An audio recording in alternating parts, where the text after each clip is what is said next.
Bwana asifiwe. Haleluya. Turanezerewe by'ukuri, hari amagambo biva ku mutima kubona turi hano muri iki gitaramo, turahurira n'abo tuzi, turahurira n'abo tubona bwa mbere. Kuri ibyo turanezerewe, Imana ibaha umugisha. Turashima Imana ku baririmbyi turirimbiye, mwakoze cyane, muracyari abasore, mufite n'ibicurangisho. Twebwe kera yari amashyi n'ingoma, kandi kubwira ukuri utari ugukabya no kubeshya, ibiganza byacu bazaga bisaduka bikava amaraso, kubera kuryoherwa tugahimbaza, awotangira bikubabaza, uko wabwira uzamuka mu mwuka uryoherwa, ukibagirwa ukazuzana intoki zose n'ibiganza byarasadutse imyaka twayigendana, itava amaga dufite ahubwo iva kuguhimbaza. Rero mwebwe kuko mwagize amahirwe mu n'iki gihe mufite izi ngoma z'ikizungu zibafasha guhimbaza, namwe mukabyina, twabaga tubyina ayo mashyi gusa n'ingoma. Kubw'ibyo bavandimwe, kuko umwanya nyine wacu yenda ni mugufi, tuzi ko nshimiye Imana kuko hari aho twabanye muri Kongo, hari aho twabanye i Burundi, hari n'abo mbonye bwa mbere, n'abo mbonye izindi nzira. Bamwe ko ndabareba bakabona iwabo ukabamenya, abandi nyine baje ari abana, na bamwe muvandimwe twabanye mu Bujumbura ya mbere si umwana we, ndababuze nawe yabaye Bujumbura. Imyaka 10 tumaze irenga, umuntu aba yahindutse nyine yabaye ubundi. None tutiriwe tuja muri byinshi ngo tube tuvuga umuntu n'izina, byo dutwara umwanya, reka tuganire ku Imana umwanya mutoya. Ndashimira no kubona pasiteri aheruka iwacu, ariko bagenzi be ntabwo nabonye, batumereye neza kandi batubera umugisha, n'ubu turabategereje ko muzogaruka. Imana ibahe umugisha. Imana ibahe umugisha. Twese tube dusubiza, ntabwo ari uko ngo jewe sinshobora kuvuga ngo ushimwe wowe wicecekere, ariko tuvuze ngo Imana yawe ushimwe nawe ukwiye gusubiza. Avuga ngo nishimwe. Bwana asifiwe sana. Ubu tugiye kuvuga ijambo rigufiya rivuga ngo uri muri twe aruta uri mu bisi.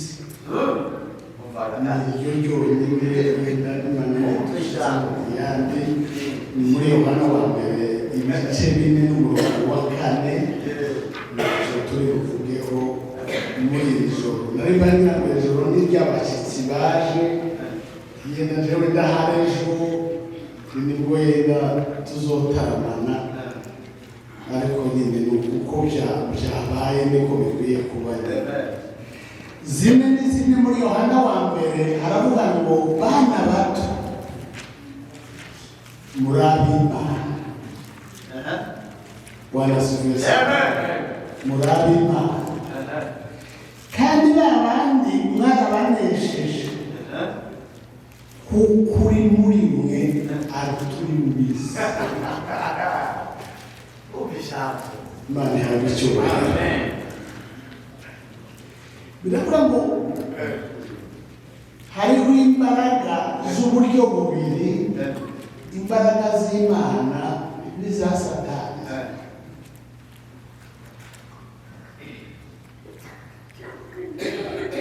Iz'Imana zikorera mu bakijijwe, naho iza Satani zikorera mu b'isi. Nuko niko bigabuye.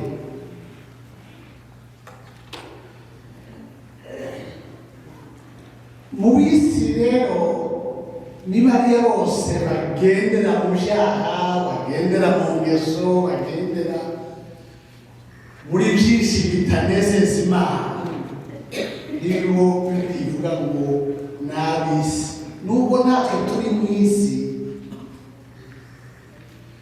ariko na Yesu umunsi yasabiye abigishwa be mu gice c'14 cy'ubutumwa bwiza bwa Yohana, yarasabye Imana avuga ngo nubwo mbasize mu isi, ariko sabisi kandi sindibakunda kuko nanjye batanguza.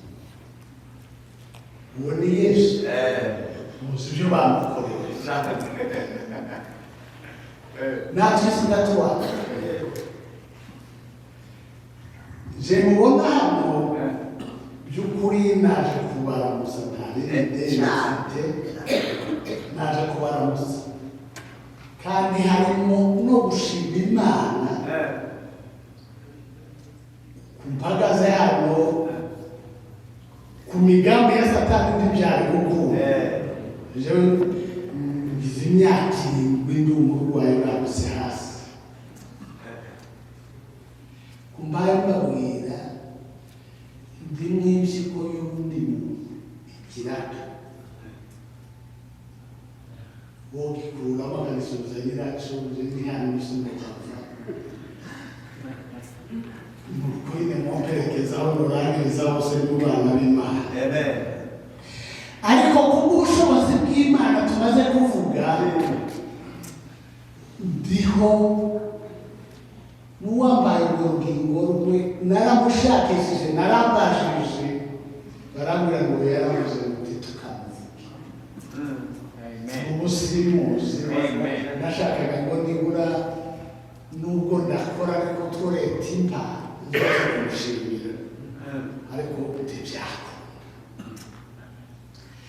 Bana bato, nibyo jambo tuvuga, Bibiliya ivuga ngo murabe Imana. Imana irabaruza b'Imana. Birashoboka ko n'abazatari mubabara.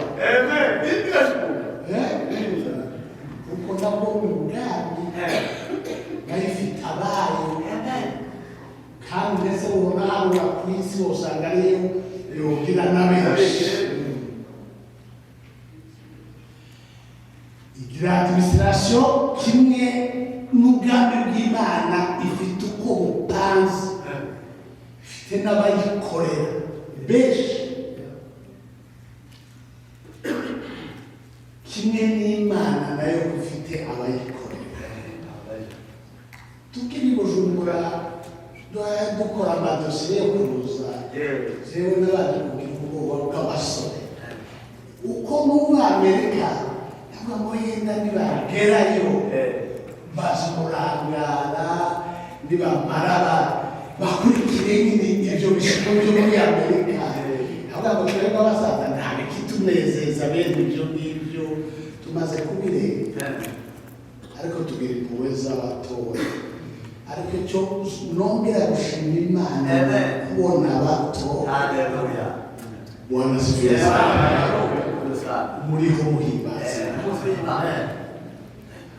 Ibyo ndavuga ngo twe naho tuzaza tukigendera, twibwiraga ngo yereka isana zizasigara arishimye, ariko ndabona harimo abagabo bamwe bamaze kuba nyine abakozi bakiri batoya, n'abandi murimo umuhamagaro uri muri benshi, ubaganiriza wo kugira ukuntu bafite umuhamagaro yo gutangaza. Bana bato murabe Imana, kandi babandi Imana banesheje.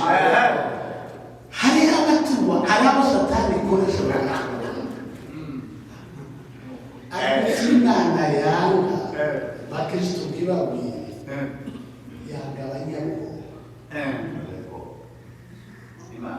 imana iyo ubaye umunyabwoba tizi kwishimira ntubuyizi tubuzi iyo bavuga iyo bemera ntabwo ubuyizi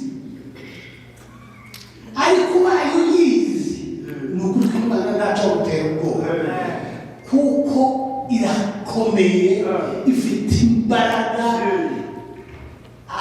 bwirize gute akarabwa ntiwashobora kuyivuga ngo uyishobore ariko igera abapagani b'abanyabwoba kandi batazi imana kandi mwatera nabo bakabishinga ariko n'umva umukristo uzanyamaze uzomere uyu ndi turi kumwe uyu ndi yamenye iyo twemera uyu ndi yamenye iyo twizera uyu ndi yamenye ikora ibitangaza ntabwo yabimenye nta makuru azi uzosubire umwigishe ku mwana muto cyangwa kuri karagizwa